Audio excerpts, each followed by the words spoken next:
William Jones লন্ডনের সবচেয়ে ধনী পরিবারের, সবচেয়ে অভিজাত পরিবারের সন্তান। তার মা ছিলেন মেরি নিক্স। মেরি নিক্স তাকে শুনিয়েছিলেন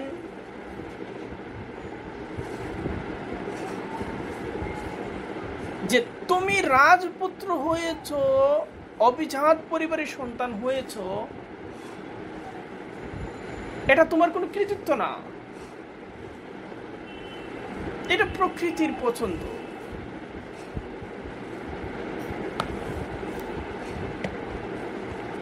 তোমার কৃতিত্ব সেটা যেটা তুমি নিজে গড়ে নেবে। তুমি অভিজাত পরিবারের সন্তান হয়ে নিজেকে তৈরি করতে যদি পারো তাহলে এটা ছিল তোমার জন্য একটা আশীর্বাদ, আর যদি না পারো তাহলে এই অভিজাত পরিবারের সন্তান পরিচয়টা তোমার জন্য একটা অভিশাপ। মা নিক্স শুনিয়েছিলেন তাকে, বাবা মারা গেছে।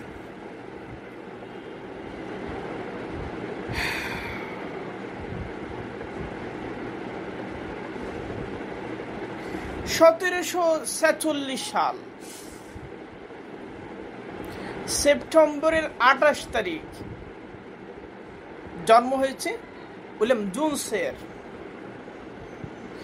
ইউরোপ তখন ঔপনিবেশিক আবেগে থর থর করে কাঁপছে। ঔপনিবেশিক আবেগে তারা পৃথিবী কি করবে? শাসন করবে, জয় করবে, দখল করবে। পৃথিবী তাদের, পৃথিবীর উপর কর্তৃত্ব তাদের অধিকার। অন্য সব জাতিকে তারা কি বানাবে? সভ্য বানাবে, সভ্য, কারণ এটা সবাই অসভ্য।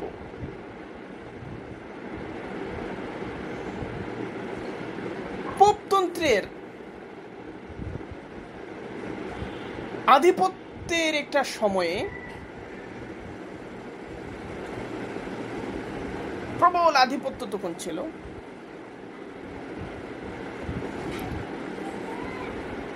একজন পোপ ছিলেন ষষ্ঠ আলেকজান্ডার।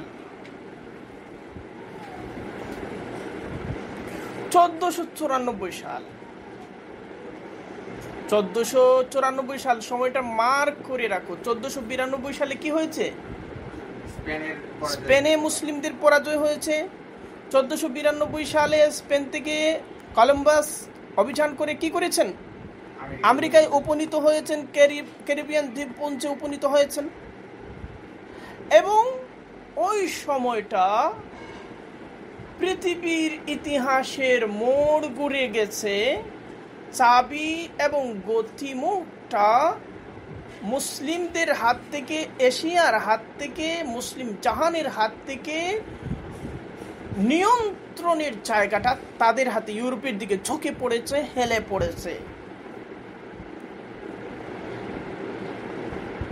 ইউরোপ তখন নতুন নতুন স্বপ্নে কম্পমান। তো 6 নম্বর পোপ আলেকজান্ডার কি করলেন যে 1494 সালে তিনি ইউরোপ বহির্ভূত গোটা পৃথিবীকে, ইউরোপ বহির্ভূত গোটা পৃথিবীকে ভাগ করে দিলেন স্পেন এবং পর্তুগালের মধ্যে।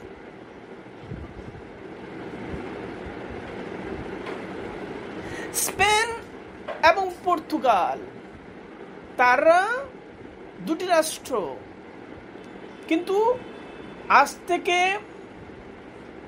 4 বছর আগে ওই দেশটা শাসন করতো কারা?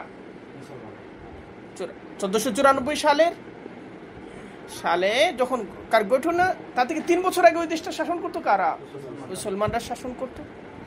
কিন্তু মুসলিম উচ্ছেদের পরে সারা পৃথিবীর সবচেয়ে ধনী রাষ্ট্র হয়ে গেল স্পেন। আমেরিকা থেকে সোনা দানা জাহাজ ভর্তি করে নিয়ে আসা হতো, এবং মুসলিমরা স্পেনকে সভ্যতার এত উপরে নিয়ে গিয়েছিলেন যে বাগদাদ ও স্পেনের সাথে পারত না, কারণ বাগদাদকে তখন তছনছ করে দিয়েছিল কারা? তাতারিরা। পৃথিবীর সবচেয়ে সমৃদ্ধতম শহরগুলো, সবচেয়ে শ্রেষ্ঠতম বিশ্ববিদ্যালয়গুলো, সবচেয়ে উন্নত গবেষণাগারগুলো, সবচেয়ে বিশাল এবং সমৃদ্ধ লাইব্রেরিগুলো, সবচেয়ে অগ্রসর সাংস্কৃতিক পরিবেশ, সমস্ত কিছু সেখানে স্পেনে মুসলিমরা তৈরি করে রেখেছেন।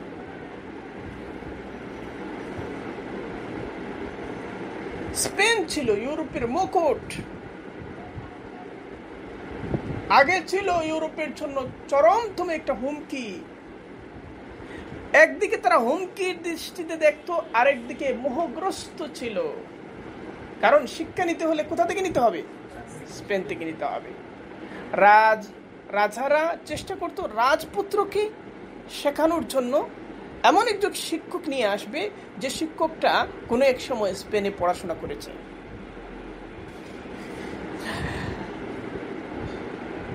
তার গৃহশিক্ষক হিসেবে কামনা করতো একজন মুসলমান পণ্ডিত, আর সে রাজনৈতিক পলিসির মধ্যে কামনা করতো মুসলমানদের পরাজয় এবং অধঃপতন। স্পেনের মুসলমানরা মার খেয়েছে কোন কারণে? রাজনৈতিক কারণে।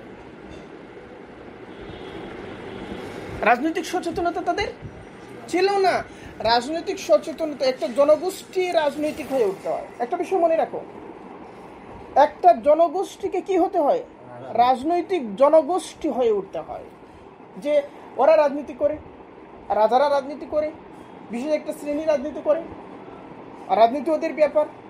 এটা হচ্ছে একটা জনগোষ্ঠীর পতন এবং পরাজয়ের অন্যতম একটা ব্যাপার। লক্ষ্য করো যে বাংলাদেশের ব্যাপারটাই লক্ষ্য করো। পলাশীর আম্রকাননে 1757 সালে যখন সিরাজউদ্দৌলার একটা যুদ্ধ নাটকের মধ্য দিয়ে, প্রহসনের মধ্য দিয়ে সিরাজউদ্দৌলার বিপর্যয়টা নেমে আসলো, তারপরে যখন লর্ড ক্লাইভ এবং তার সহযোগীরা মুর্শিদাবাদে প্রবেশ করছিল,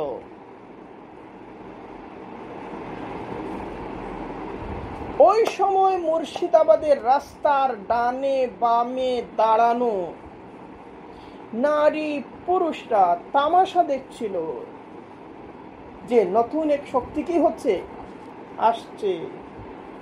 ওরা যদি রাজনৈতিক সচেতন হতো, রাজনৈতিক জনগোষ্ঠী হতো, ওরা যদি বুঝতো আসলে কি করতে যাচ্ছে, তাহলে লর্ড ক্লাইভ নিজেই বলেছে, ব্রিটিশ আদালতে আত্মপক্ষ সমর্থন করতে গিয়ে বলেছে যে তারা সবাই যদি একটি করে ঢিল ছুড়ত, তাহলে আমরা তাদের ঢিলের স্তূপের নিচে পড়ে যেতাম। আমাদের পক্ষে সম্ভব ছিল না কি করা? বাংলা জয় করা। এর মানে কি? এর মানে হচ্ছে যে জনগোষ্ঠী এত অসচেতন, এই জনগোষ্ঠী অন্যের দ্বারা শাসিত হবার যোগ্য।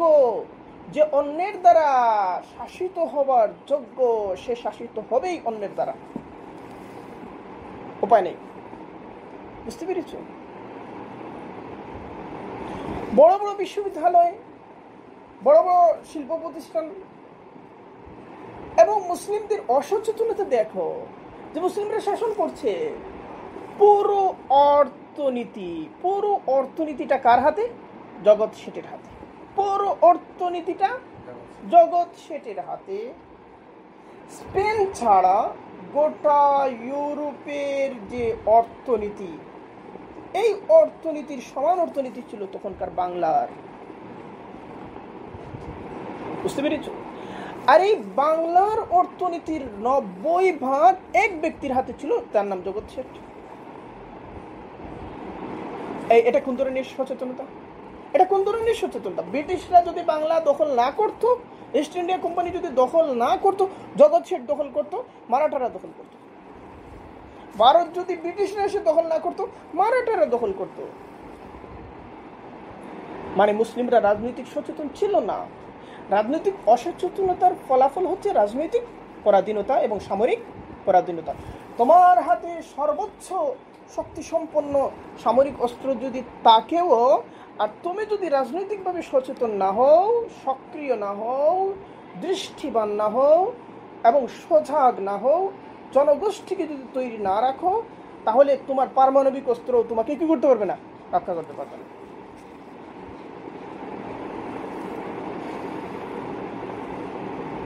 স্পেনের ব্যাপারটা ছিল, হ্যাঁ, স্পেনে মুসলিমদের পতনের কারণ অনেকগুলো বিভিন্ন ঐতিহাসিক বিভিন্নভাবে ব্যাখ্যা করেছেন।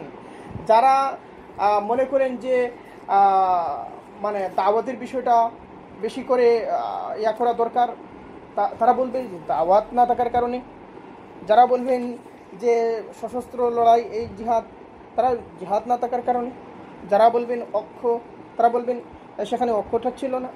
সবটুকুই মধ্যেই ঘাটতি এসেছিল, বুঝতে পেরেছ?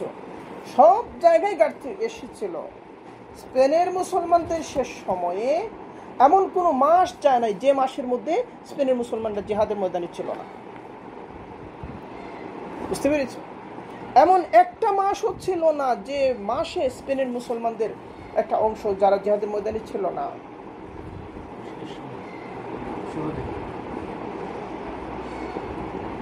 বিশেষত শেষ সময়। কিন্তু শাসকবর্গ পথভ্রষ্ট হয়ে গিয়েছিল, পথ হারিয়ে ফেলেছিল। তারা নিজেদের অন্তর্দ্বন্দ্ব, এরপরে নিজেদের সবচেয়ে বড় কথা হচ্ছে তারা ভুলে গিয়েছিল যে তাদের জাতিগত শত্রু কারা এবং মিত্র কারা, বুঝতে পেরেছ? অপরদিকে খ্রিস্টীয় শক্তি তারা কি করেছিল, তারা দুইটা রাষ্ট্র একত্রিত হয়েছিল মুসলিমদেরকে মোকাবেলা করার জন্য। ফার্নান্ডো এবং ইসাবেলা বিবাহ সূত্রে আবদ্ধ হয়েছিল যাতে করে তাদের সামরিক বাহিনীটা অনেক বড় হয়। মুসলিমদের রাজনৈতিক অসচেতনতা দেখো, স্পেনের মুসলমানরা কি করলো, যে তাদের পাপের কাফারা দেওয়ার জন্য তারা আশা করলো ইউসুফ বিন তাশফিন এসে কি করবেন, তাদেরকে উদ্ধার করবেন। ইউসুফ বিন তাশফিন এসেছেন, যুদ্ধ জয় করেছেন, নতুন শাসক শক্তি তৈরি হয়েছে। কিন্তু যে জনগোষ্ঠী নিজেকে বাঁচাতে চায় তাদের মধ্যে বাঁচানোর সামর্থ্য তো থাকতে হবে। অর্থনীতি খারাপ ছিল না, শিক্ষা কম ছিল না, লড়াই, যুদ্ধ এবং জিহাদের ধারাবাহিকতা বন্ধ ছিল না, কি ছিল, অনক্ষ ছিল। আর কি ছিল, রাজনৈতিক সচেতনতা ছিল না। আর কি ছিল, তারা চর্চা করেছে কোন বিষয়গুলো, চর্চা করেছে জ্যোতিষবিদ্যা, চর্চা করেছে দর্শন কম চর্চা হয়েছে, সাহিত্য চর্চা হয়েছে বেশি, শিল্পের বিভিন্ন শাখা প্রশাখা চর্চা হয়েছে বেশি, ইত্যাদি, যেগুলোর সাথে একটা জাতির আত্মরক্ষা, একটা জাতির প্রতিরক্ষা এবং একটা জাতির আরো শক্তিশালী হয়ে ওঠার সম্পর্ক কম। বরং সব কিছুরই চর্চা দরকার, কিন্তু সবচেয়ে বেশি দরকার সেগুলো হচ্ছে একটা জাতির মানে রাজনৈতিক সচেতনতা, আত্মপরিচয়, শত্রুমিত্র পার্থক্য করার ক্ষমতা, ঐক্যবদ্ধ হয়ে ওঠার মৌলিক ভিত্তিগুলোকে আরো মজবুত করা এবং তাদেরকে দৃষ্টিবান করা, দৃষ্টিশক্তি তাদের মধ্যে জাগানো, এবং সেটা বিশেষ একটা মহলের মধ্যে না, এটা গণস্তরে, গণপর্যায়ে নিয়ে যাওয়া। বুঝো না বিষয়টা? তো এটা যেটা বলছি, এটা স্পেনের মুসলমানদের পতন নিয়ে আমরা যখন আলোচনা করব সেখানে অনেকগুলো দিক চলে আসবে। এটা একক কোনো দিকটাকে সামনে এনে ফয়সালা দেওয়ার কোনো সুযোগ নেই, এটা মনে রাখতে হবে। এটা বৃহৎ একটা ব্যাপার এবং দীর্ঘদিন ধরে চলে আসা একটা ব্যাপার। কিন্তু প্রধানতম যে বিষয়টা সেটা হচ্ছে স্পেনে যেমন ঘটেছে বাংলায় তেমন ঘটেছে, রাজনৈতিক অসচেতনতা, কাণ্ডজ্ঞান যদি না থাকে তখনই একটা রাষ্ট্রশক্তি তার অর্থনীতিকে কুক্ষিগত হতে দেয় একজন বিশেষ ব্যক্তির হাতে অথবা একটা বিশেষ গোষ্ঠীর হাতে। বুঝো না? বাংলায় এটা ঘটেছে। জনগণের সাথে সম্পর্ক নেই, শাসকদের সম্পর্ক জনগণের সাথে নেই, রাজনীতির সম্পর্ক জনগণের সাথে নেই, রাজনীতি একটা শ্রেণীর ব্যাপার হয়ে গেছে। ওলামার সম্পর্ক জনগণের সাথে নেই, মাদ্রাসাগুলো বিচ্ছিন্ন দ্বীপ হয়ে গেছে, মসজিদগুলো বিচ্ছিন্ন দ্বীপ হয়ে গেছে, মসজিদগুলো শুধুমাত্র একটা সেজদা দেওয়ার জায়গায় পরিণত হয়ে গেছে। ওলামা মনে করছেন যে আমার দায়িত্ব হচ্ছে যত বেশি সম্ভব উত্তম একটা বই লেখা, যত বেশি সম্ভব সুন্দর করে একটা লেকচার দেওয়া। সাহিত্য হয়ে উঠেছে চিত্ত বিনোদনের খোরাক, জীবনের জাগরণের সাথে তার সম্পর্ক কমে যাচ্ছে। সেটা হয়ে উঠছে কেবলমাত্র শব্দের সাজসজ্জা, চিন্তাগুলো হয়ে উঠছে এক ধরনের বিনোদন, মাহফিলগুলো হয়ে উঠছে এক ধরনের সেখান থেকে মানুষ মজা পেতে চায়, সুরের লহরী পেতে চায়, কানের মধ্যে যত বেশি মধু ডালা হবে সেই জিনিসটা চায়। মানে যে জিনিসটা তাকে জাগানোর কথা ছিল সেটা হয়ে উঠছে ঘুমের উপাদান, ঘুমানোর উপাদান।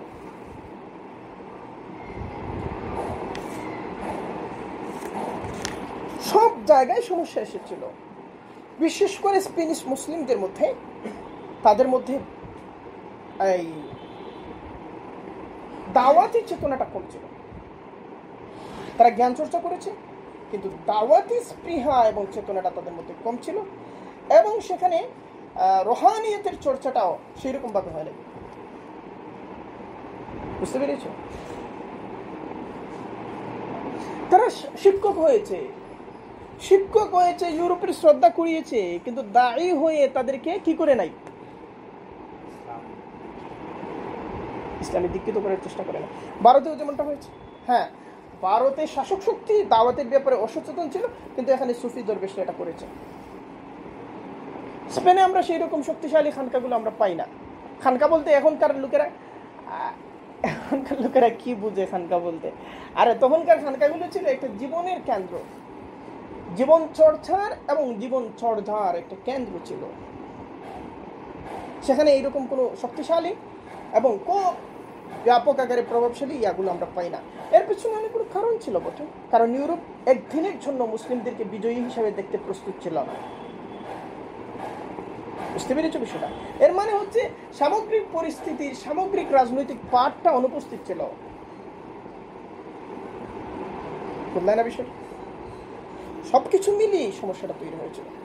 তো যাই হোক, আমি বলছিলাম যেটা, যে মুসলিমদের পতনের পরে দেখা গেল স্পেন তার কর্তৃত্ব এবং শক্তি সামর্থ্য, যেটা গতকাল ছিল মুসলিমদের জন্য একটা আশীর্বাদ, এরপরের দিন থেকে সেটা মুসলিম বিরোধী একটা প্রবল শক্তি হয়ে উঠেছে।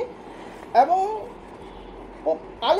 ষষ্ঠ আলেকজান্ডার যেটা করলেন, যে 1494 সালে গোটা পৃথিবীকে দখল করার, শাসন করার, শৃঙ্খলিত করার, উপনিবেশ বানাবার,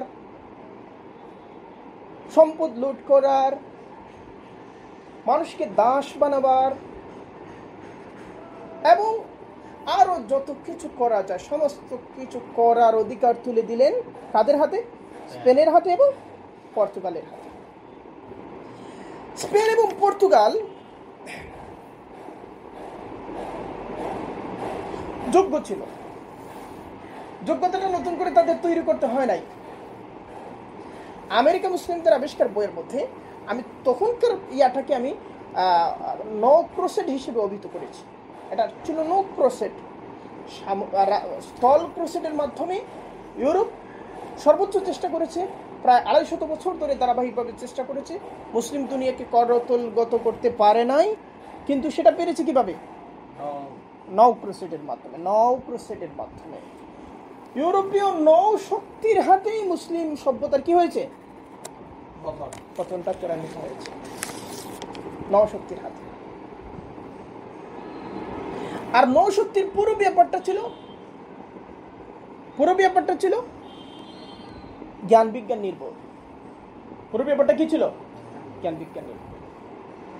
দুঃসাহসী অভিযান, জীবন বাজি রাখা অভিযান, মৃত্যুর ঝুঁকি নেওয়া অভিযান, সেগুলো তারা করেছে। এবং পুরো একটা প্রজন্ম, তাদের মধ্যে একটা উন্মাদনা তৈরি হয়েছে যে পুরো দুনিয়াকে আমরা দখল করব। এখানে ওখানে, আফ্রিকা, এশিয়া, যেখানে যাওয়া যায় সব জায়গায় তারা গিয়েছে, অজানা সমুদ্রের মধ্যে ঝাঁপিয়ে পড়েছে। উদ্দেশ্য কি? উদ্দেশ্য হচ্ছে যে সাগর পথে গিয়ে স্থলপথে যে জনপদগুলো তারা দখল করতে পারে নাই, সেগুলোকে সাগর পথে গিয়ে দখল করা। এমনকি তারা ভারতে এসেছিল, উদ্দেশ্য ভারত ছিল না, মূল উদ্দেশ্য ছিল তারা জেরুসালেম যাবে। কিন্তু তখনকার সম্পদ এবং সমৃদ্ধিটা ছিল সোনা নির্ভর। যার কাছে যত বেশি সোনা সে তত বড় ধনী।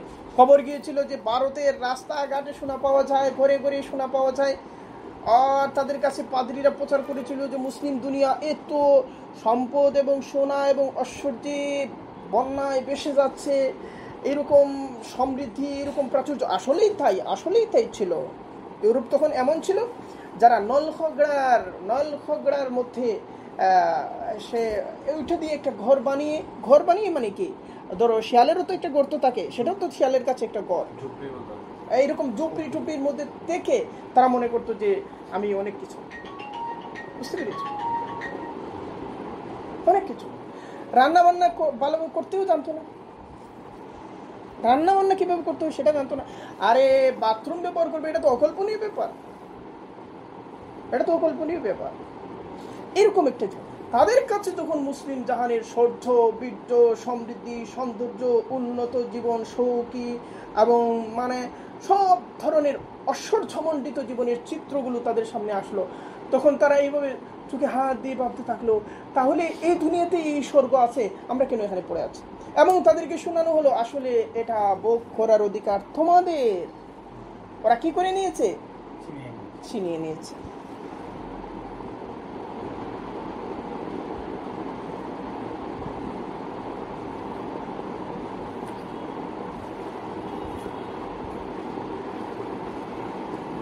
নতুন দেশ দখল করতে হবে, নিজেদের হারানো ঐশ্বর্যকে বুঝে নিতে হবে,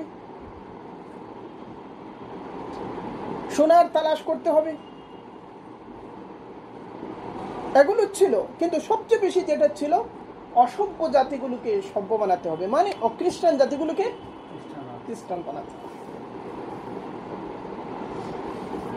পোপতন্ত্র তাদেরকে এই বিশ্ব শাসনের কর্তৃত্ব দিল, অধিকার দিল, এজন্য যে একটাই শর্ত ছিল যে তারা অখ্রিস্টান জাতিগুলোকে কি বানাবে? খ্রিস্টান বানাবে। বিনিময়ে তাদের মাল তাদের, তাদের স্ত্রী তাদের, তাদের দেশ তাদের, তাদের জীবন তাদের, তাদের আজাদি তাদের, তাদেরকে দাস বানানোর অধিকার তাদের, সব কিছু তাদের।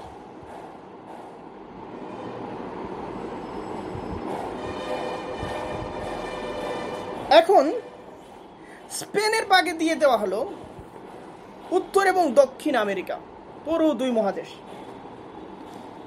বুঝতে পেরেছ? ব্রাজিল, আর্জেন্টিনা, ইকুয়েডর, এরপরে এই হুগো চাভেজের দেশ কি চিলি, এরপরে ভেনেজুয়েলা, আরো যা যা আছে, বুঝতে পেরেছ? আর পুরো আমেরিকা মহাদেশ, বুঝতে পেরেছ? পুরো আমেরিকা, কানাডা, এগুলোর মালিক কে? স্পেন। পুরো দুই মহাদেশ। আর পর্তুগালের ভাগে দেওয়া হলো আফ্রিকা, ভারতবর্ষ এবং প্রাচ্যের যে ধরো এই মালয়েশিয়া, ইন্দোনেশিয়া ইত্যাদি যে দ্বীপাঞ্চলগুলো, এই দ্বীপাঞ্চলগুলো, এগুলোর সবগুলোর মালিক পর্তুগাল।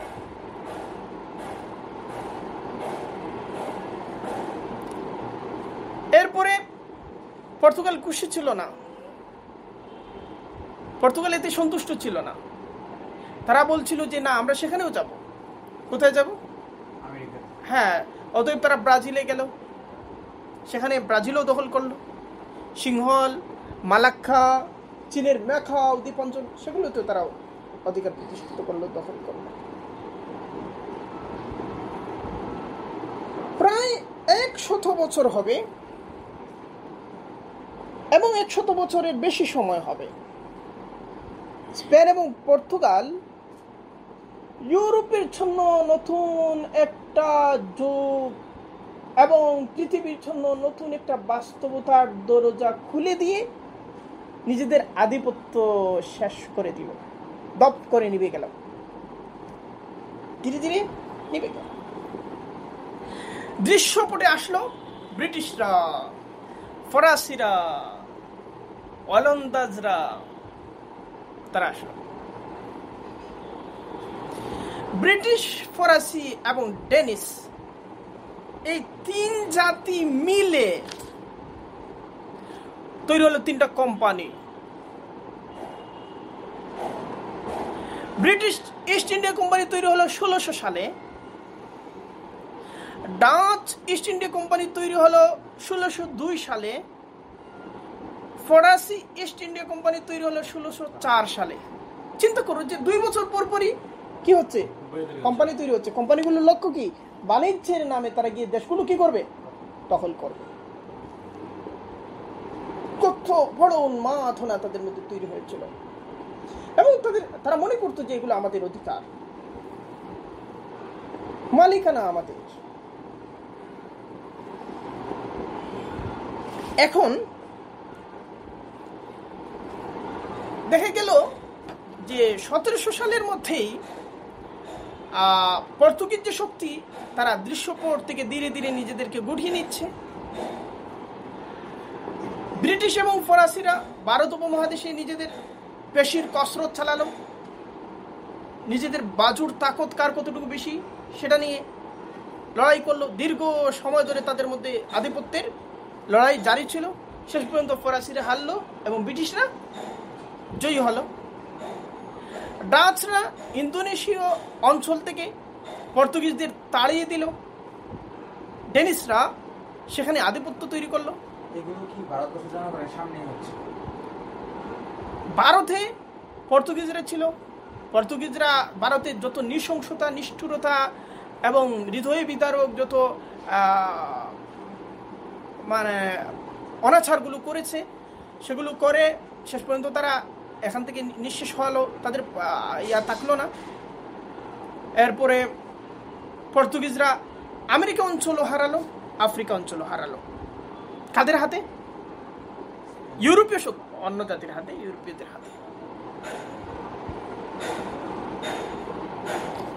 পর্তুগিজরা দৃশ্যপট থেকে সরে যাবার পরে ডাচ, ব্রিটিশ এবং ফরাসি এদের মধ্যে লড়াই, আধিপত্যের লড়াই। ব্রিটিশ এবং ফরাসিদের সাথে লড়াইয়ে ডাচরা টিকে থাকতে পারল না, তারা ক্রমেই দুর্বল হয়ে যাচ্ছিল এবং সীমিত অঞ্চল নিয়ে তাদেরকে খুশি থাকতে হলো। সীমিত অঞ্চল। ডাচদের আধিপত্য কমে গেল।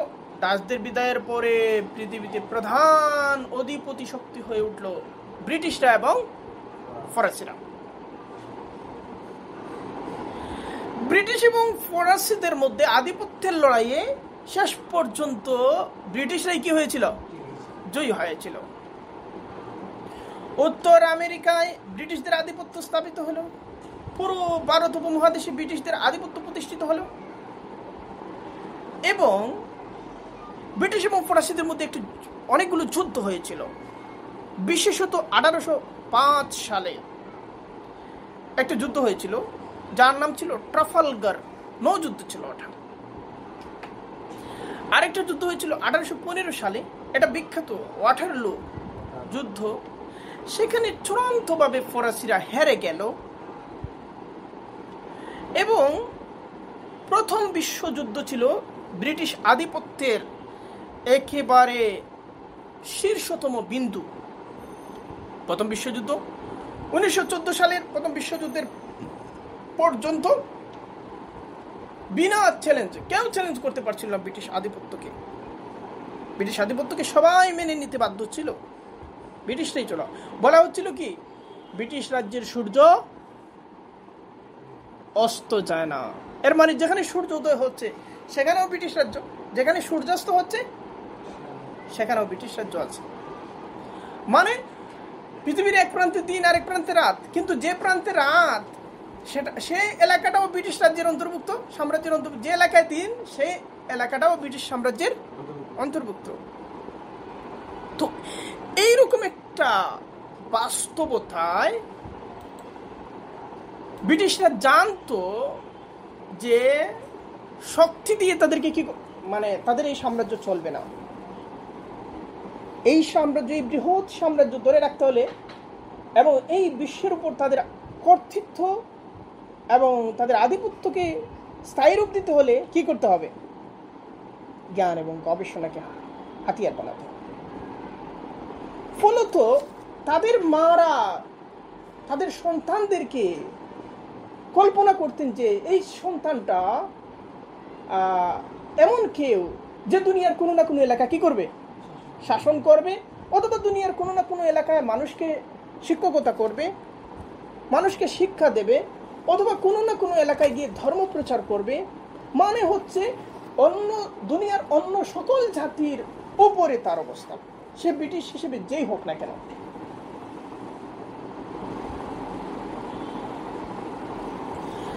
মানে হচ্ছে তাদের মধ্যে জাতিগতভাবে এই উপলব্ধিটা তৈরি হয়ে গিয়েছিল যে আমরা হচ্ছি পৃথিবীতে শাসক জাতি।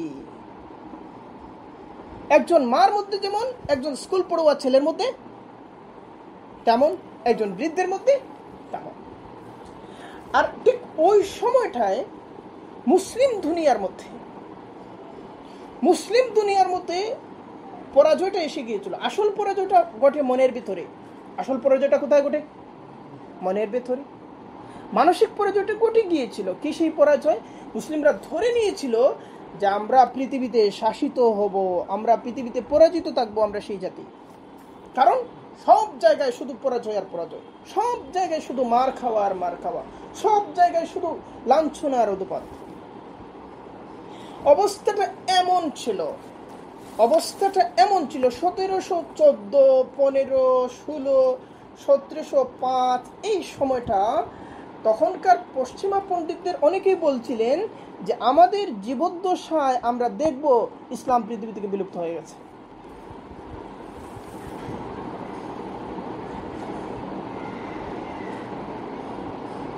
এবং যেহেতু এত বড় একটা বিরাট সভ্যতা পৃথিবী থেকে বিলুপ্ত হতে চলছে, পৃথিবী থেকে হারিয়ে যাবে, অতএব এই সভ্যতাটাকে, তার সংস্কৃতিকে, তার ঐতিহ্যকে, তার জ্ঞানকে, তার ইতিহাসকে, তার কলাকে, তার লিগেসিকে ধরে রাখতে হবে। সেজন্য ইউরোপীয়দের, জ্ঞানীদের, পণ্ডিতদের, লেখকদের বড় একটা অংশ ইসলামের প্রতি মমতা নিয়ে, দয়ার্দ্র হয়ে, সহমর্মী হয়ে ইসলাম গবেষণার মধ্যে অনেক বেশি মনোযোগী হলেন। এই সময়ের লেখকদের একটা অংশের মধ্যে দেখা যাবে তারা যখন ইসলামকে উপস্থাপন করছেন, দয়ার সাথে উপস্থাপন করছেন। এর পেছনে কারণটা লোকেরা বুঝে না। তখন সাবেক কোপ, 14 শতকের সেই কোপ, 15 শতকের সেই কোপ, 16 শতকের সেই কোপ, সেই অগ্নি, সেই উত্তাপ, সেই আক্রমণ, সেই ধার, সেগুলো কমে এসেছে। সেগুলো নেই, বরং এক ধরনের তাচ্ছিল্য, মৃদু তাচ্ছিল্য, এক ধরনের পরিহাস, এক ধরনের খোঁচা এবং এক ধরনের দয়ার্দ্রতা, করুণা, এই জিনিসগুলোর সংশ্লেষে তারা ইসলামকে কি করেছেন? হাজির করেছেন।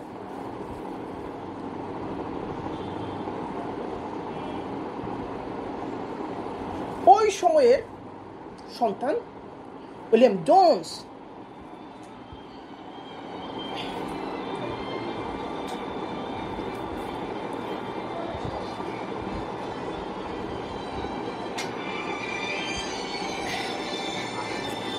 এই গ্রামে এয়ারটেল থেকে কল দিয়েছি। আসসালামু আলাইকুম।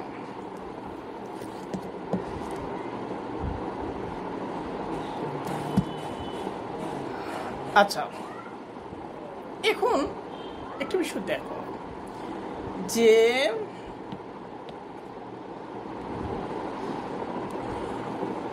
উইলিয়াম জোন্সের তো জন্ম হয়েছে 1746 সালে, যেটা বলেছিলাম। দেখো, স্কুলে যখন তিনি পড়াশোনা করছেন, বাবা মারা গেছেন, মা তাকে শিখিয়েছেন যে তোমাকে তোমার গৌরব নিজ হাতে তোমাকে কি করতে হবে? প্রতিষ্ঠা করতে হবে। স্কুলে যখন পড়ছেন, পাঠ্যপুস্তক অধ্যয়নে সর্বোচ্চ মনোযোগ এবং কৃতিত্বের পাশাপাশি গ্রিক ভাষা শিখে নিয়েছেন, লাতিন শিখে নিয়েছেন, আধুনিক ইউরোপীয় যতগুলো ভাষা আছে, ফরাসি ভাষা, জার্মান ভাষা, ইংরেজি তো আছেই, এই ভাষাগুলোর উপর তিনি তার পারদর্শিতা অর্জন করে নিয়েছেন। এটা কিভাবে কল্পনা করা যায় যে একটা স্কুল পড়ুয়া ছাত্র? কিন্তু উইলিয়াম জোন্স তার সময় একা ছিলেন না। মানে এরকম ঘটনা শুধু শুধু তার ক্ষেত্রে ঘটেছে ব্যাপারটা এমন ছিল না, প্রায় মেধাবী ছেলেদের মধ্যে এই ব্যাপারটা ছিল।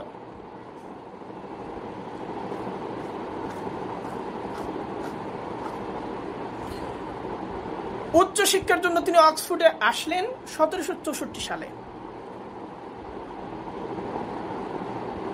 তিনি খুব অভিজাত পরিবারের সন্তান ছিলেন, ধনী ছিলেন, ধনাঢ্যতা ছিল, বিপুল ঐশ্বর্য ছিল, কিন্তু তারপরেও মেধাগুলোকে পৃষ্ঠপোষকতা করার জন্য ব্রিটিশরা অনেক ব্যবস্থা করে রেখেছিল, অনেক অনেক বৃত্তি ছিল। এই যে তোমরা এখন গবেষণা নিয়ে পড়াশোনা করছো, এখনো তোমাদেরকে ফিক্রি করতে হচ্ছে যে আমার খরচটা কিভাবে ইয়া করবো। এটা এটা এক ধরনের মানে লজ্জাজনক পরিস্থিতি। এটা আমাদের জন্য লজ্জা, এটা আমাদের জন্য লজ্জার বিষয় যে আমরা এখন আশা করছি যে আমরা এই করে ফেলবো, সেই করে ফেলবো। কি করব? আমরা কিছুই করার সামর্থ্য রাখি না। আমরা জানি না কোথায় সহযোগিতার হাত বাড়াতে হবে, আমরা জানি না কোন ধরনের মানুষ তৈরি করতে হবে, আমরা জানি না বাগানের কোন চারাগুলোর জন্য আমাদেরকে জল সিঞ্চন করতে হবে। যে জাতি এটা জানে না,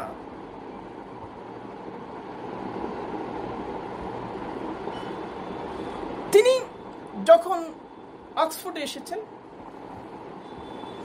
একটা ছিল সাইমন বেনেট ফাউন্ডেশন। তাদের অনেকের ব্যাপারটা এরকম ছিল যে তিনি অনেক বড় বিত্তবান, অনেক ধনী, তার প্রচুর ধন আছে। তো তিনি কি করবেন, যখন যাবেন, মারা যাওয়ার আগে তিনি তার নামে একটা ফাউন্ডেশন করে গেলেন। তার নামে একটা ফাউন্ডেশন, যে আমার এই অর্থের এই অংশটা আমার সন্তানরা ভোগ করবে, আর এই অংশটা এই গুণাবলী সম্বলিত মেধাবীদের জন্য বৃত্তি হিসাবে দেওয়া হবে, এখান থেকে বৃত্তি দেওয়া হবে। বুঝো না ব্যাপারটা? এটা তখন একটা সংস্কৃতিতে রূপ নিয়েছিল যে ধনীরা এমন করতই। শোনো, কেউ যদি পৃথিবীতে বড় হয়, কোনো জাতি পৃথিবীতে যদি বড় হয়, শাসক হয় এবং নিজেদের মর্যাদাকে বিশ্বের দরবারে প্রতিষ্ঠিত করে, তাহলে বুঝতে হবে তাদের মনটা ইতিমধ্যে কি হয়েছে, বড় হয়েছে। বুঝতে হবে তাদের ভেতরে ইতিমধ্যে বেশ কিছু বড়ত্বের গুণাবলী তাদের মধ্যে কি হয়েছে, জায়গা করে নিয়েছে। ফলত একজন মেধাবীকে চিন্তাই করতে হতো না। একজন নিঃস্ব এতিম যার কিছুই নেই, সেও সর্বোচ্চ মেধার প্রয়োগের সুবিধা পাচ্ছিল, সেও তার আত্মবিকাশের সব ধরনের সুবিধা পাচ্ছিল। একটা মেধাকেও তারা ক্ষয়িত হতে দিত না, বরং প্রত্যেকটা মেধার যতটুকু ঐশ্বর্য আছে সবটুকু একেবারে নিংড়ে নেয়ার সামর্থ্য এই জাতির মধ্যে ছিল। শোনো, মেধা সম্পদে যদি কোনো জাতি ধনী না হয়, সেই জাতি টাকা পয়সা দিয়ে কোনোদিন কি হতে পারে না, ধনী হতে পারে না। সেই জাতি দরিদ্র।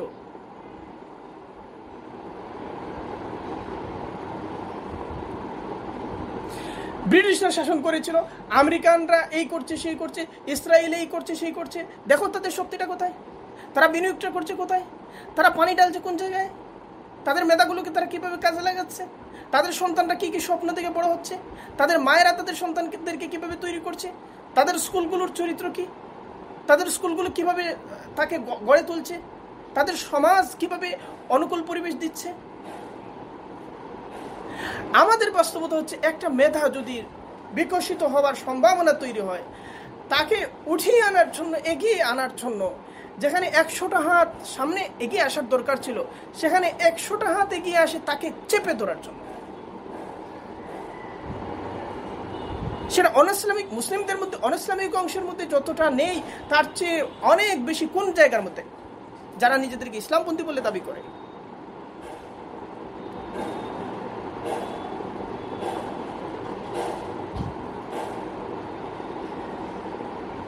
তো উইলিয়াম জোন্স একটা বৃত্তি লাভ করলেন সাইমন বেনেট ফাউন্ডেশন। তার লেখাপড়ার দায়িত্ব নিয়ে নিল, লেখাপড়ার দায়িত্বটাই নিয়ে নিল। আর মাকে চিন্তা করতে হবে, জোসকে চিন্তা করতে হবে যে মাস শেষে আমার খরচ তো কেন সে বড় গবেষক হবে না। এখন তার তো আর কোনো ফিকির নেই, তার সবটুকু সে ঢেলে দেবে কোথায়? তার লক্ষ্যের দিকে।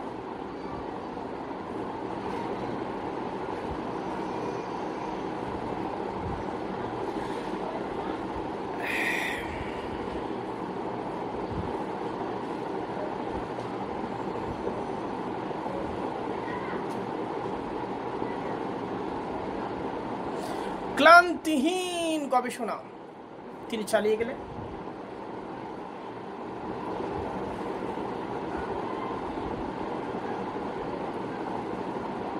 এবং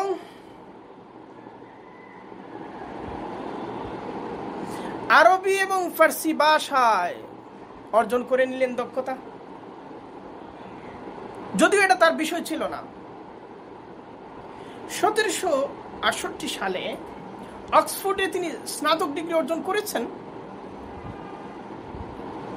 তখন ডেনমার্কের রাজা তাকে অনুরোধ করলেন যে ফার্সি ভাষায় রচিত নাদির শাহের জীবনীটা যেন তিনি ফরাসি ভাষায় অনুবাদ করে দেন।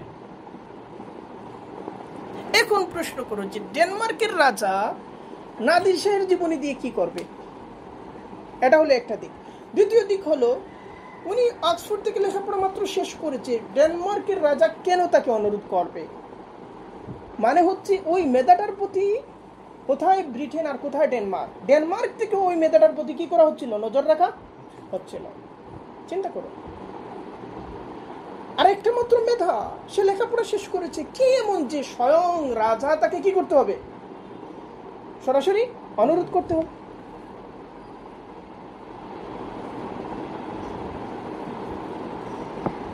এখন নাদির শাহের জীবনী তিনি অনুবাদ করে দিলেন ফরাসি ভাষায়। ডেনমার্কের রাজা নাদির শাহের জীবনী দিয়ে কি করবে? হ্যাঁ, তার জানা দরকার ডেনিসরা তখন প্রাচ্যের মধ্যে লড়াই করছে আধিপত্য প্রতিষ্ঠার জন্য। তাদেরকে প্রাচ্য জানতে হবে, তাদেরকে কি করতে হবে? প্রাচ্যের ইতিহাস জানতে হবে, রাজনীতি জানতে হবে, ব্যক্তিবর্গের গুরুত্বপূর্ণ ব্যক্তিবর্গের অবদান জানতে হবে, তার দুর্বলতা জানতে হবে, সবলতা জানতে হবে, সে কিভাবে সফল হলো এটা দেখতে হবে, সমাজে তার প্রভাব, সমাজ তার কোন ভূমিকাকে কিভাবে নিয়েছে, কি প্রতিক্রিয়া দেখিয়েছে সেটা জানতে হবে। তুমি তো কিছুই জানতে চাও না, তুমি না জেনে শুধু তোমার যে আমি বুখারী পড়েছি, আমি কি কম জানি? আমি বুখারী পড়াচ্ছি, আমি কি কম জানি? আমি 12 বছর ধরে হাদিস পড়াচ্ছি, আমি কি কম জানি? আমি 1000 ছাত্রের উস্তাদ, আমি কি রাজনীতি কম বুঝি? আরে কোথায় 1000 ছাত্রের উস্তাদ আর কোথায় রাজনীতি? আমি এত বড় বক্তা, আমি কি এই নাস্তিকবাদ কম জানি? দেখা গেল সে নাস্তিকবাদের উপর দুইটা বইও পড়ে নেয়, বলে দিচ্ছে যাকে তাকে, মানে সে কাঁধে একটা বোঝা নিয়ে চলাফেরা করে যে এখান থেকে ক্রমাগত নাস্তিকবাদের ফতোয়া যাকে তাকে বিনামূল্যে বিলিয়ে দেওয়া হচ্ছে। একটু উল্টাপাল্টা হইলেই নাস্তিক, উল্টাপাল্টা হইলেই নাস্তিক।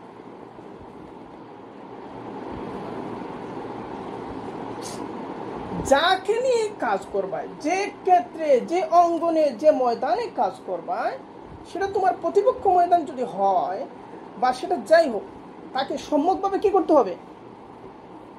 সম্যকভাবে জানতে হবে, সম্যকভাবে জানতে হবে, সামগ্রিকভাবে জানতে হবে। কি দরকার ছিল উইলিয়াম জোন্সের আরবি এবং ফার্সি শেখা? তার পাঠ্য বিষয়ের মধ্যে তো এটা ছিল না, কারণ তিনি জানতেন যে তিনি প্রাচ্য নিয়ে কাজ করবেন।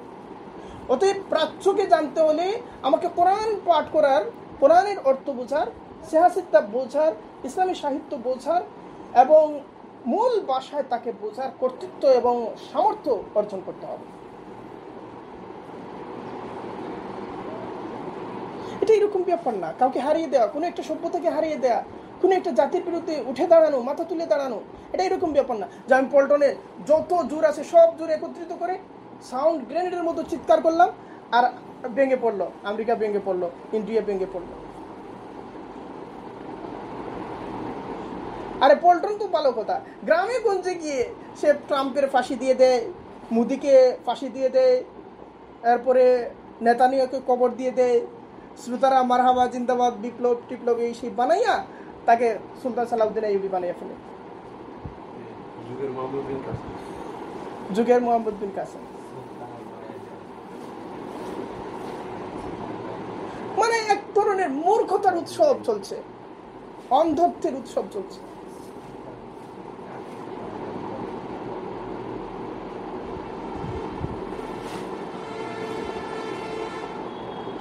তো যেটা বলছিলাম যে দেখো তিনি ওই কাজটা করলেন এবং তার সময় তিনি গুরুত্বপূর্ণ একজন। তো তার মনে হলো যে আমার পড়াশোনা এখনো শেষ হয় নাই। আরে পড়াশোনা তো যত বেশি ইচ্ছা চালিয়ে নেওয়া যায়, কোনো সমস্যা নেই, কোনো চিন্তা নেই যে না না না আমাকে অবশ্যই পরিবারের দায়িত্ব নিতে হবে, আমাকে অবশ্যই কোনো একটা পেশা নিতে হবে, কোনো চাপ নেই।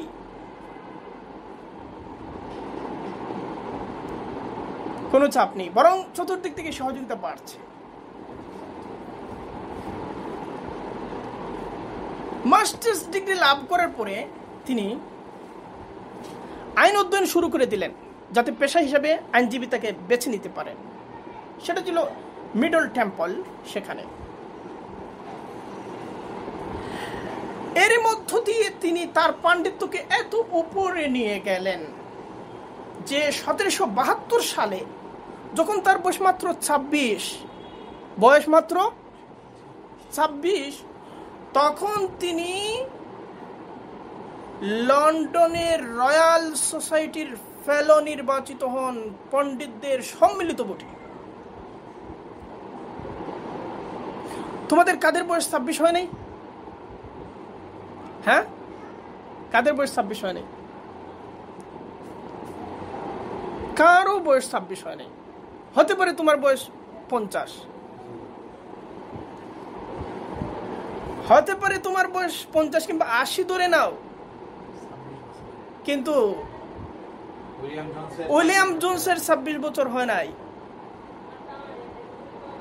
উইলিয়াম জোনসের 16 বছরও হয় নাই।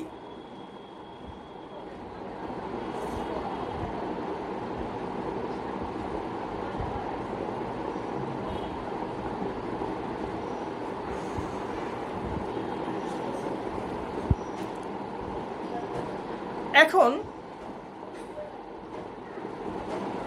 ব্রিটিশ সরকার জানতো উইলিয়াম জোনসকে কোথায় কাজে লাগাতে হবে, কোথায় তাকে প্রয়োজন সেটা জানতো। তিনিও জানতেন কোথায় তাকে কাজ করতে হবে।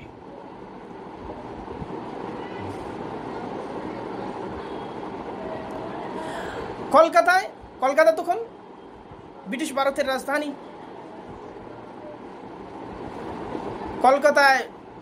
কলকাতার সুপ্রিম কোর্টে বিচারকের একটা চেয়ার তার জন্য অপেক্ষমান ছিল।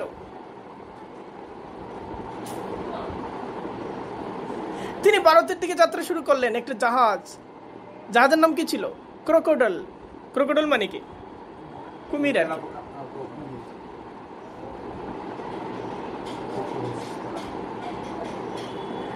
জাহাজে সওয়ার হয়ে তিনি যাত্রা করলেন। সাথে তার স্ত্রীর নাম ছিল আনা মেরিয়া। স্ত্রীও সেই রকম, স্ত্রীকে স্যার উপাধি দেয়া হয়েছিল, তাকেও স্যার উপাধি দেয়া হয়েছিল।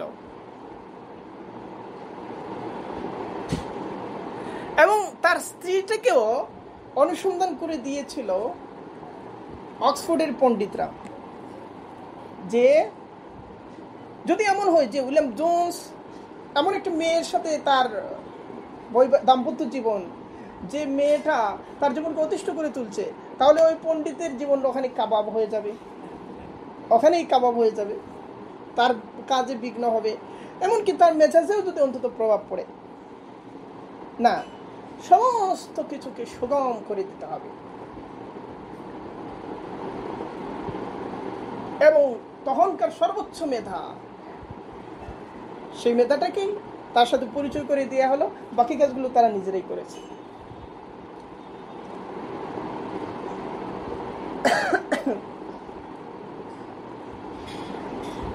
তো যখন তিনি ভারতের উদ্দেশ্যে যাত্রা করেছেন সস্ত্রীক, জাহাজের মধ্যে বসেই গোটা প্রাচ্যের জ্ঞান নিয়ে কি কি কাজ করতে হবে তার সূচি সাজিয়ে নিলেন উইলিয়াম জোন্স। জাহাজে বসে 1783 সালে ভারতে আসলেন, একজন তরুণ।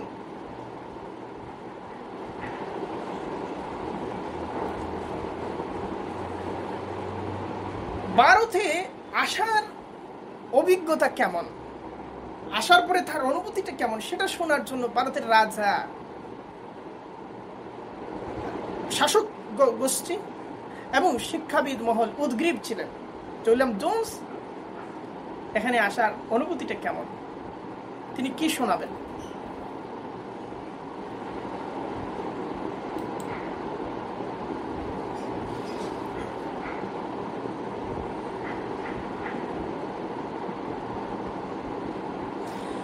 জানুয়ারির 5 তারিখ 1784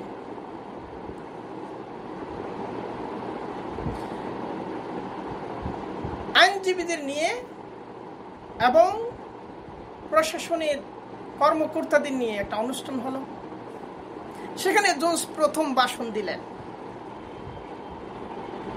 তিনি বললেন যে দখল করেছ ভারত, আমরা শাসন করছি, এটা ভালো কথা, কিন্তু আমরা যদি এই শাসনের অনুকূলে নিজেদের জ্ঞানগত প্রস্তুতি না সারি এবং এখানকার মানুষের মানসিকতাকে পুনর্গঠন না করি, এখানকার শাসিতদের মানসিকতাকে যদি পুনর্গঠন না করি নিজেদের হাত দিয়ে, তাদের চিন্তাকে যদি নিজেদের হাত দিয়ে নির্মাণ না করি,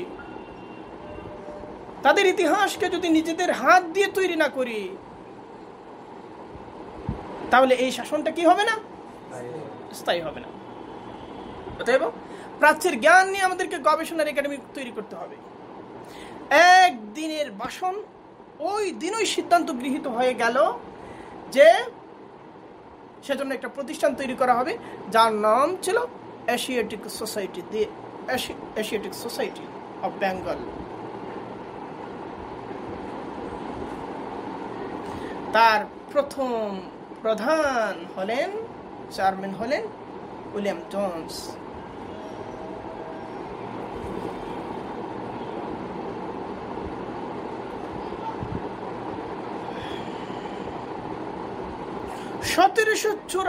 থেকে নিয়ে 1794 এই 10টা বছর ছিল উইলিয়াম জোন্সের কাজের সময়। এরপর তিনি মারা গেছেন, অল্প বয়সে মারা গেছেন। আরে অল্প বয়সে মারা গেল না বেশি বয়সে মারা গেল সেটা দিয়ে কি হবে? হ্যাঁ,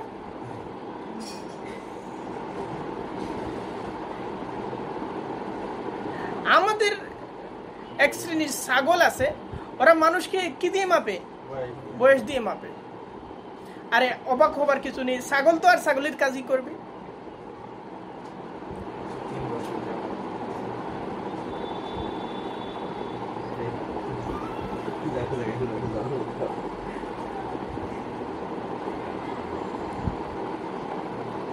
এই 10 বছরে তিনি ভারতের ইতিহাসকে, সংস্কৃতিকে, চিন্তাধারাকে প্রবলভাবে নাড়া দিলেন, ঝাঁকুনি দিলেন। এত প্রবল ছিল সেই ঝাঁকুনি, যার কম্পন এখন পর্যন্ত চলমান। কখন ঝাঁকুনি দিয়েছিলেন? 1784 থেকে 94, এখন পর্যন্ত কম্পমান। ভারতের রাজনীতি, সংস্কৃতি, ইতিহাস, সমস্ত কিছু।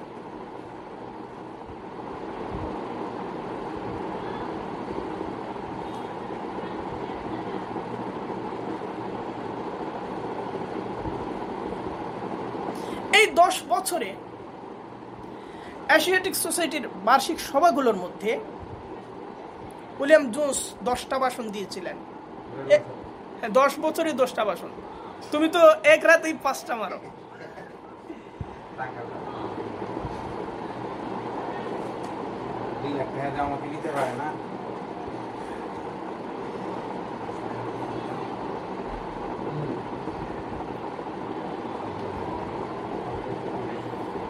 এই 10টা ভাষণ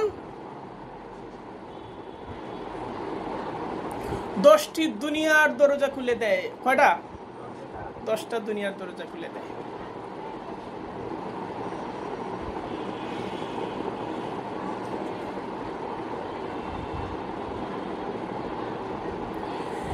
জ্ঞান প্রজ্ঞা প্রতিষ্ঠা সমস্ত কিছুর একেবারে চূড়ায় অবস্থান করার পরে উইলিয়াম জোন্স এখানে এসে তিনি যাচাই করলেন যে এখানে একটা কাজ করতে হবে, আমাকে সংস্কৃত ভাষা শিখতে হবে। কারণ কি? কারণ হচ্ছে এখানে ব্রিটিশ শাসনের স্থায়িত্বকে নিশ্চিত করার জন্য এখানকার জনগণকে বিভক্ত করতে হবে। এবং তিনি কি তোমার মতো করে বলবেন বিভক্ত, যে তোমরা আলাদা হয়ে যাও, একসাথে আর চললো না? তিনি তো তোমার মতো করবেন না। উইলিয়াম জোন্স জানেন এটা দীর্ঘস্থায়ীভাবে প্রক্রিয়ায় করতে হবে। যে আমি যদি জ্ঞানের জায়গায়, অবদানের জায়গায়, প্রজ্ঞার জায়গায় একটা সম্প্রদায়কে ওপরের দিকে না উঠাই, আরেকটা সম্প্রদায়ের বিরুদ্ধে কোনো কিছু না বলে শুধু একটা সম্প্রদায়কে আমি উপরের দিকে উঠাতে থাকলাম, তখনই তাদের একটা শ্রেণীর মধ্যে এই অনুভূতি তৈরি হবে যে আমরা আলাদা, আমরা ওদের মতো নয়, আমরা আলাদা। এই তখনকার বাস্তবতায় হিন্দু মুসলিমদের মধ্যে সম্প্রীতি এটা চলে আসছিল শত শত বছর ধরে, এটা প্রবল ছিল, সেখানে হাত দেওয়া এটা কঠিন ছিল। সুদূর প্রসারী একটা ধারাবাহিকতার মধ্যে দিয়ে সেটা করতে হতো।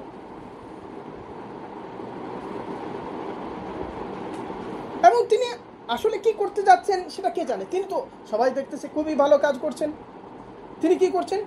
তিনি সংস্কৃত ভাষার সাহিত্যকে ইউরোপের কাছে পরিচিত করে তুলছেন। এবং তিনি কবি জয়দেবের গীত গোবিন্দ এবং হিতোপদেশ এবং মনুসংহিতা সেগুলোকে ইংরেজিতে অনুবাদ করছেন, ল্যাটিন ভাষায় অনুবাদ করছেন। সবচেয়ে প্রভাবশালী কাজ ছিল কালিদাসের শকুন্তলা। সেটাকে তিনি, এই নাটকটাকে তিনি প্রথমে ইংরেজি এরপরে লাতিনে অনুবাদ করলেন। এবং সেটা নিয়ে ইউরোপীয় মিডিয়া এমন হইচই শুরু করে দিল যে এমনকি জার্মান কবি গ্যাটে কি বলেছিলেন যে কেউ যদি যৌবনের ফুল এবং বার্ধক্যের ফল, কেউ যদি পৃথিবীর ধূসর সৌন্দর্য এবং স্বর্গের অমলিন সৌন্দর্য একই জায়গায় দেখতে চায়, তাহলে সে কালিদাসের শকুন্তলা যেন দেখে। গেটে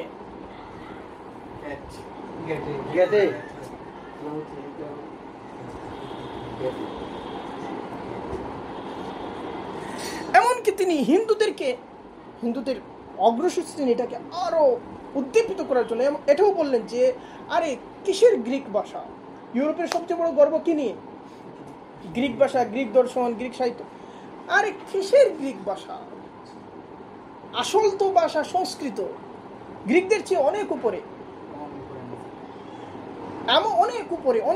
মানে তাদের মধ্যে আত্মবিশ্বাস, তাদের মধ্যে ভিন্নতার অনুভূতি, স্বাতন্ত্র্যের অনুভূতি, এবং তাদের মধ্যে ব্রিটিশদের প্রতি একটা সম্ভ্রম এবং তাদের ঐক্যবোধ যে ওরাই তো আমাদেরকে ছিনাচ্ছে, নিজেদের জাতিসত্তা,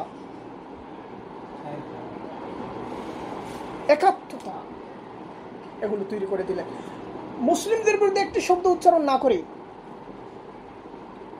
এবং হিন্দু মুসলিম ভিন্নতার কোনো একটা লাইনও আলাদাভাবে উল্লেখ না করি,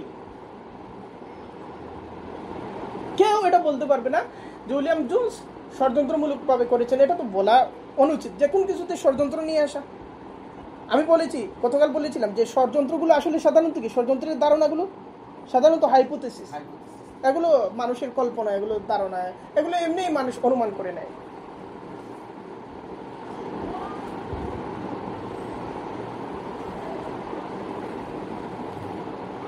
কেউ এটা বলতে পারবে না যে তিনি এটা মানে একটা বৃহৎ উদ্দেশ্য থেকে এগুলো করেছেন, এরকম কোনো চিহ্ন তিনি রেখে যান না।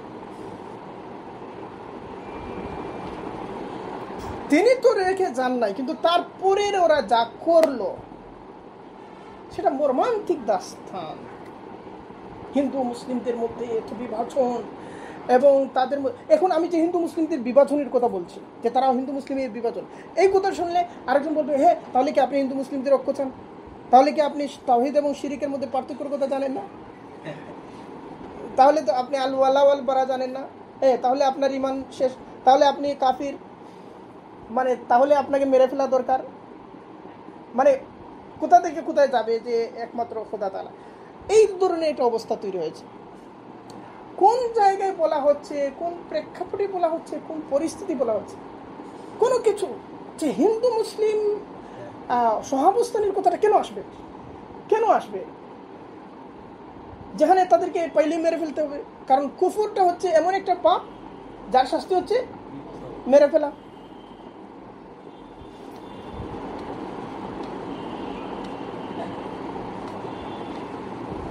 এটা বলে হচ্ছে ঐতিহাসিক বাস্তবতা দেখানোর জন্য। এখন পরবর্তীরা এত বেশি করেছে, ইতিহাসকে একদম তছনছ করে দিয়েছে, ইতিহাসকে একদম বিকৃত করে দিয়েছে, এমনভাবে বিকৃত করেছে যার অনিবার্য ফসল হচ্ছে হিন্দুরা দা বটি হাতে নিয়ে মুসলিমদেরকে কুপাইয়া হত্যা করবে। তারা বলে নাই যে হিন্দুরা মুসলিমদের হত্যা করবে, কিন্তু ইতিহাসকে বিকৃত করেছে, এমনভাবে করেছে, উপায় নাই। যেমন ধরো, তারই শাগরিদদের মধ্যে একজন ছিলেন, তার নাম ছিল লর্ড কানিংহাম। কানিংহাম লিখেছেন হিস্ট্রি অফ শিখদের ইতিহাস। পরে তিনি লিখেছেন হিস্ট্রি অফ মারাঠাদের ইতিহাস। এরপরে রাজস্থানের ইতিহাস লিখেছেন, যে অ্যান্টিকুইটিজ অফ রাজস্থান তিনি লিখেছেন। সেখানে লা হাওলা ওয়ালা কুওয়াতা, মানে যে বিষয়গুলো আসলে আদৌ ঘটে নাই, এই ধরনের কাহিনীগুলো তিনি লিখেছেন। এবং এই কাহিনীগুলো দেখে, এই কাহিনীগুলো মানে এত মর্মান্তিক, এগুলো দেখে স্যার যদুনাথ সরকার, নাম শুনেছ? যদুনাথ সরকার নিয়ে কথা বলেছে। যদুনাথ সরকার বলেছেন যে এই ধরনের কাহিনী কেউ যদি বিশুদ্ধ গাঞ্জা না খায় তাহলে তৈরি করতে পারবে না। তিনি নিজে বলেছেন যে এই কাহিনীগুলো মানে নির্ভেজাল গাঞ্জা না খেয়ে কেউ তৈরি করতে পারবে না।